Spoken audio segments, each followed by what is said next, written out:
هدينا لك هو هي بوس كي كدو تشرب الحين لكن هدان هيغن هي وتاغن هي وحفك يجي يتوم كي نو غوين نو سو تبد dadka beeraha in la wada raadiyo dawladda ammaandeed u haysata kumeel gaarnimada in laga baxo dawladda ammaandeed u haysata cid kale oo eeda la qabto ma jirto bismillaahir rahmaanir rahiim marka koowaad way islaamaya meel kasta joogtaan muuqaalkan si sheer gare meel ka tuur arrimo badan ma caawa ka hadli doona arinta dastuurka naga haysiya reer istiqaatumo marka koowaad dawladda istiqaatumo hadafka ugu weyn ee laga lahaana oo deegaankaasi yahay deegaan maamulka istiqaatumo oo ka taliyo kumeel gaar maamulka hadda xukuumadda joogtay kumeel gaar tahay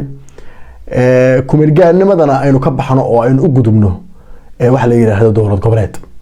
axdiga aynu dhisanay maamulkan hadda ku dhisan yahay waxa weeye waa in maamulkeenu muddo 2 sano shaqeeyo 2 sano kadibna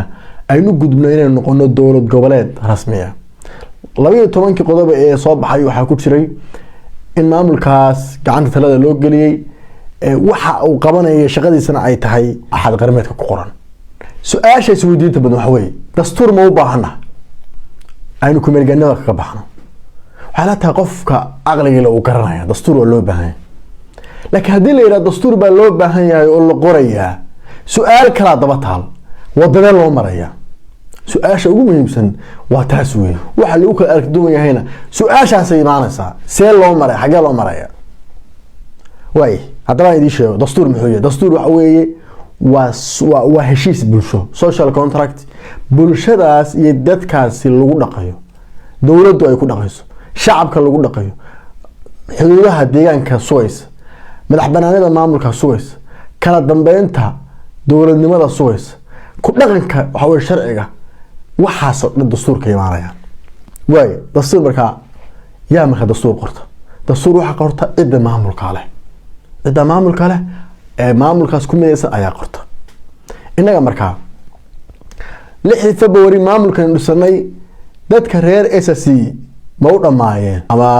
ka yimaadaan Soomaaliya Sanaagi Cayn iyo Highland maya waxa u dhamaa 3 beelood 4 beelood oo ay ka mid tahay warhante faqashini hadii la kuuriyay Karikombe Madhibaan 4 beelood baa maamulkaas 6 February dhistay xaalad dagaal oo adagna waa lagu jirayo wax badan laga ma gaarsiin kareen marka sidaas maamulka ku meel gaar ahaan loo qaatay axdiga ku qorantaa marka in iyo qodobadii 6 February soo baxayba in shir la qabto beelihii oo dhan isugu yeero oo shirka ayaa qabanaya hoggaanka u haya cidii marka talada loo dhiibay ee ku meel gaarka maamulayso waayo waa xukuumadda dawladda hadda inoo jirta ee si khaatimo marka waynu aragnay baahi dastuur waa u baahana okay wadada loo maraa maxay tahay wadada loo mar lahayd dastuurkan cidii lagu dhaqi lahaa in la helo way oo la isla helo cidii lagu maamuli lahaa in la isla helo cidda dastuurka qorata baa lagu maamuli kara laakiin cid aan qayb ka noqon dastuurkan iyo dhismahan dawladnimo dastuurkaas mana qabanayo cid dib kaga soo dari kartana ma jirto xaqeena waa fiican cid dib kaga soo dari kartana ma jirto waxaan basically marka la dhisayo hadaanay dadku ay tan waxa way talo guud ku wada lahayn cid baa bari ku soo biiraysa cid baa bari la keenaya waxaas wax maskaxda gali kara ma aha hadaba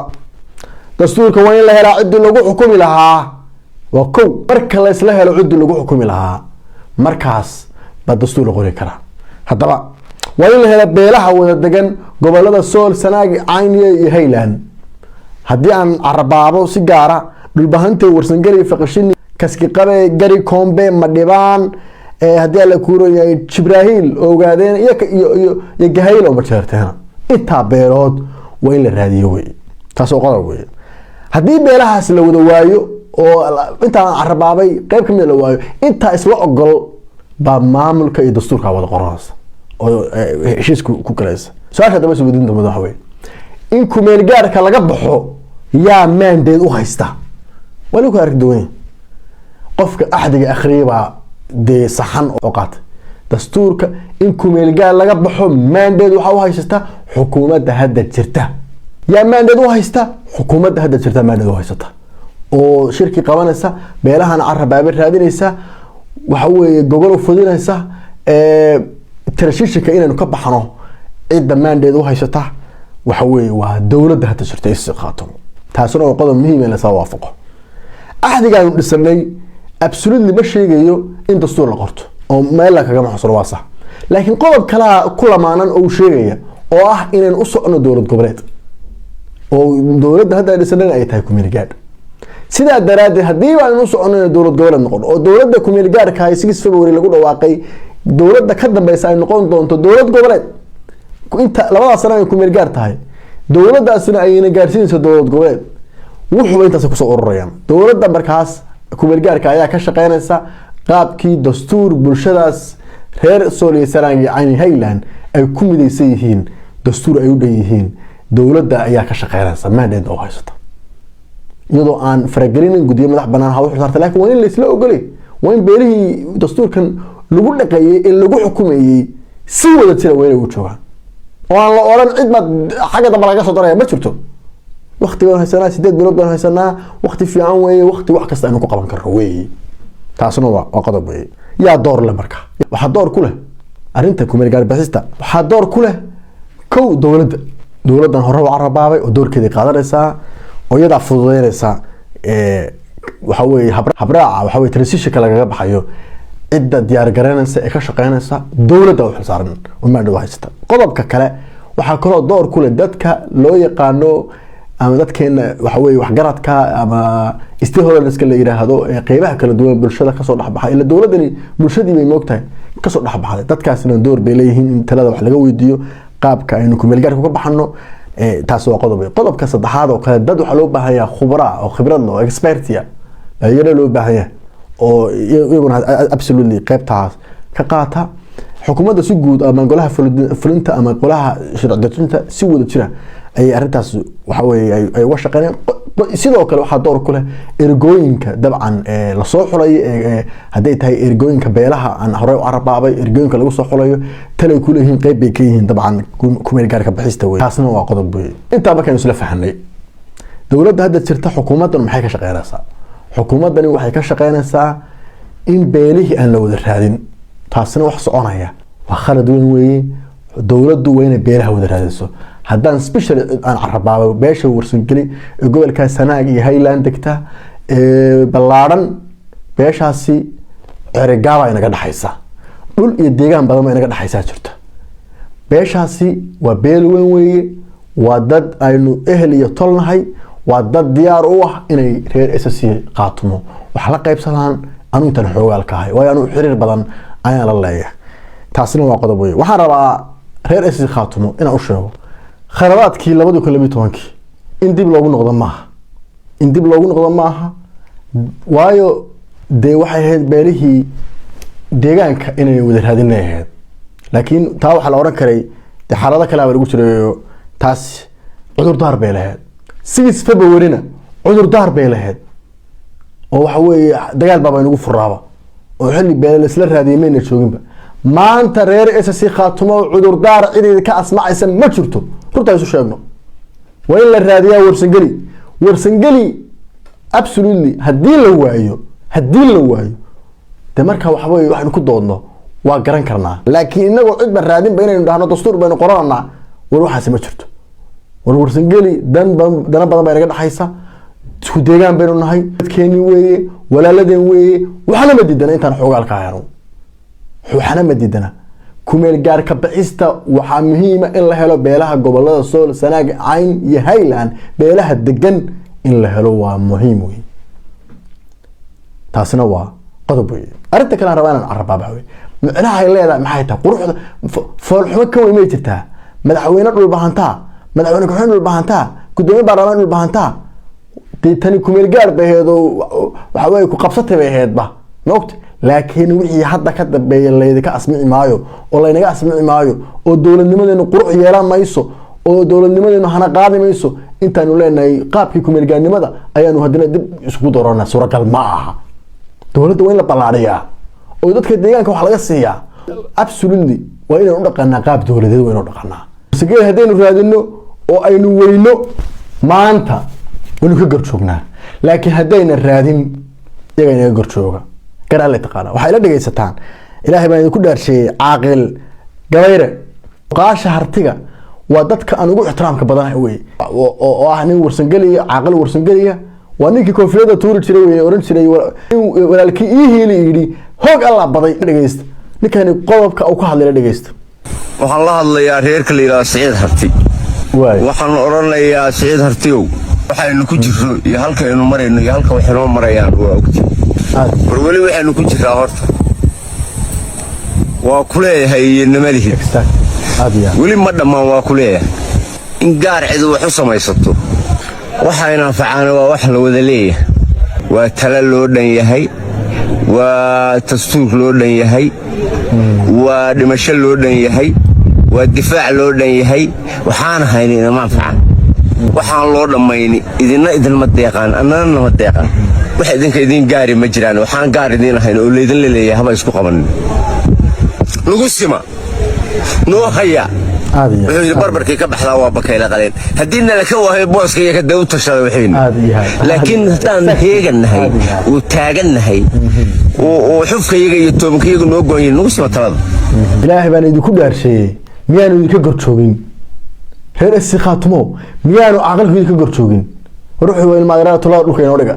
ruuxabaanu idila leenahay ruuxaynu wada leenahay dhisano ninkaas miyaanu idinka gorjoogin waan idinka gorjoogaa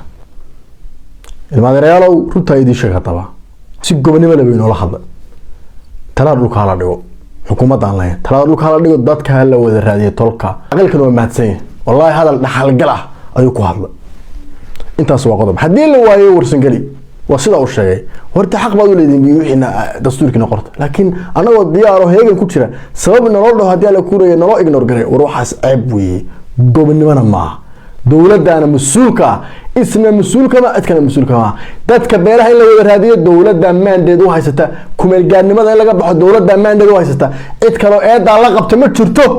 بس أحد يكون قرنتاي إذا شروينها قمانسا إذا بينها سرادينسا إذا ديار جرينسا وحوي قاب كي ترشيشك الله ربع لها دولة دوي مدة كلام أريد عاد أفرح معك محا اسمه الله عاية محا دقنك الله عاية محا سياسية الله عاية حدي سياسو كارك تدوين هذا وحالله اللي يكون الدولة سيجارة دولة ما قاعد كدل إياه اسمه دقنك سياسية عاية إلا وحوي خاتمي إيش خاتمي دول أورمر شرتو وعيد خاتمة دولة زي ما شرتو قلوا والبعد دونسا وحلا صحيح دونسا وخلد وقف وي أنا خاتمه يدور النمط عندها نقاهنا عدو قصة صورنا عندها نقاهنا جماهيرنا عندها كويسة بشرة عندها كويسة اس خاتمه ليك بالله شوي دات كنا نبى ودي لاشنا كو جونية oo hadii la kuna magacyo gooni la baxday inay madaxda SS khaatumana afkooda ku hadlaan dadkana aflagaadeeyaan dadka ilidka inoo ay dhaqanka inoo ay la aflagaadeeyo oo challenge laga sameeyo ruuxaasi waa gudnimo weey wax wanaagsan ma aha hadii ninku ku yiraahdo warda sidaan ay la qorxo inuu ma jiritaanka khaatuma laga soo horjeedo hukuumadda waxaan leeyahay war kuwa idinku been abuuranaya afkiina madaxda ku caayay war hoy hadheedii jiidi maayaan qofka aragtiisa xor buu yahay laakiin waa goorma xaydaamka is khatmo loo gudbo ma inta xaydaamka is khatmo lagu joogo qofku aragtiisa waa u xor sida uu arko inuu ugu wanaagsanaan karo inuu ka hadlo xor cid toosha garan kartana ma jirto cid been abuur ka sameyn kartana ma jirto dawladnimada is khatmo ummadda dhan baa ilaashanaysa yaan ummadda dawladda loo soo rudxoyn oo qolo gooniye tin gooniye oo danan gaar ah wata dadka wax weyn muwaadiniinta xaq iyo xuquuqda ay leeyihiin in lagu xadgudbo khalad weey intaasna waxaan leeyahay dadka dhaqanka iyo siyaasiyiinta iyo dadka aragtiyahooda si xor u iimanaya caayaan leeyahay ugu dambeyn wasiirka warfaafinta saaxiibka Najiib Barkhadle mid baan u dirayaa horta waa ka xumahay dawladdu golaheeda wasiirada gaar ahaan wasiirka warfaafinta oo wasaaradda islaamka in arrimo internal ahaan oo arrimaheena siyaasiyiinta ay ku aragdoon waliba xildhibaan ah oo xasaanad leh in dawladdu ka hadasho oo wasiirka warfaafintu ka hadlo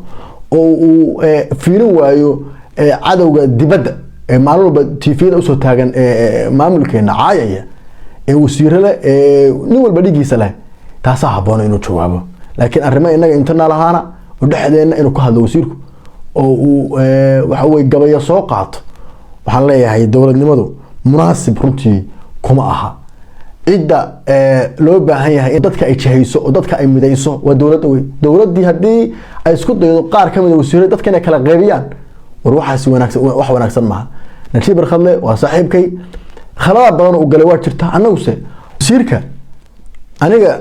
iyo saaxiibkay maxamed boocame waxaanu laas aanood geynay idaacad la yiraahdo codka shacabka xilliga halganka idaacadaas dadka u adeegi jirtay wasiirku aan kamid ahayn ragii baritaaray ragii dhisay oo xalay beenawaas marxaatigiisu fogeeya waa nooli waa daawanayaan waa dhageysanayaan annagii la shaqeynay oo baritaarnay hawshii ugu weyneed uu qabto waxay noqotay idaacadii dhameed ee codka shacabka inuu albaabada iskugu laabo inuu xidho inuu awaamiir ku soo rogo hadda ma ogta welina annagoo meel ka hadlayno oo ka dhaleecaanana absolutely lama arag waxaanu ilaalinayna dowladnimada ilaalinayna madaxweynahaanu ka dacweynay oo u gudbinay golaha wasiiradaanu cid walba aan gaadhsiinay intaasba waa muud bay ka galeen maxaanu isla afgarayna marka inaan loo jawaabin in dowladnimada la ilaaliyo weli ma maqasho Cabbaas Madani wasiirka warfaafinta dhaliilay may dhaliisha maamulkan marba absolutely ma jecel in ma la marayo wixii dhaliil aan qabo aragtiyana maamulka madaxda u sareysa deebsi private ugu dira marka waxa ugu dambeysay markuu frequency-gii idaacada uu xoog ku qaatay uu xoog ku joojiyay wariyaashii reerasi khatwaanna la shaqeynayay idaacada codka shacabka iyo afnuwaal iyo daruushba waa albaabada isku laabay oo qaarkood xarig u hanjabay inta kama falcelin dowladnimada ilaalinaynaano waxaan leenahay dowladana shalay bay tiin birina xukuumad kala imaanayso aragtidaas aan qabnaa in dowladnimada la ilaaliyo marka wasiirka saaxiibka waxaan leeyahay saaxiib hanaanka dowladnimo ayaan ilaalino dadka aanu isku wadno dadka ayaan cadow loo kala sameyn ummadda idinka maandad u haysta ummadda midnimadooda ka shaqeeya dowladana yaan la suurad xubeen arrimaha inaga dhexdeennana yaan la buubuunin waxaan ku soo gabagabeynayaa hala joojiyo miidiyaha la isaga jawaabayo oo waliba golaha faliinta xukuumadda waa ka codsananaa aragtiyaha la isku qabo iyo aragtida kala duwanaanshaha miiska wada hadalada ha lagu dhameeyo xukuumaduna talooyinka ha dhageysato talooyinka bulshada ha dhageysato annaga waxaan ka shaqeynaa hadda dadka qaar baa wax noo yaqaan fadhiyo u shaqeyno dadka qaar baa aaminsan warano fadhiyo madaxweynaha wixii khaldana waa kala tireen wixii ku saxayna waa ku taageerina laakiin annagu waxaan ilaalinayna waa dowladnimada is khaatimo weey baan ilaalinayna oo dhowrayna absolutely taas aan ilaalinayna waa taas weey annagu cid gooni anagu fiiri laaluush kuma qaadano taageerada mara hadda caana yeelatay maraysan caanaba lahaynba oo aan dowlad jirinba baan anu ka hadlayn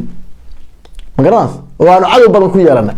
waajib weey arinta ugu muhiimsan aan ku soo gabagabeyn waxa weey midnimada ha la ilaaliyo wadajirka ha la ilaaliyo dowladda inuu talooyinka dhageysto intaas aan ku soo gabagabeynaa insha Allah